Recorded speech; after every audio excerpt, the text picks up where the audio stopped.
بله بله، اسرائیلی خوشحاله میگه ما بردیم، آمریکایی خوشحاله میگه ما بردیم، ما هم خوشحالیم میگه ما بردیم. اون ویلادار شمال هم خوشحاله میگه 5 تومن رو دادم 30 تومن. آب فروشه خوشحاله، آب و گرون فروخت اون ایام.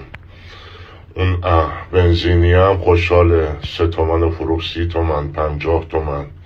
خلاصه همه خوشحالن از این وضعیت. دلاری خوشحال بود و این تنها جنگیه که واقعا بازنده نداشت و بازنده فقط شهدای ما بودند و بس. شهدای ما بودند و بس. اونم خوشحاله که زیر آوار نماز خوند و یه خش روی صورتش نمید. اینم از معجزات جنگ بود. این جنگ بازنده نداشت، بازنده ما این فقط، ما ملت.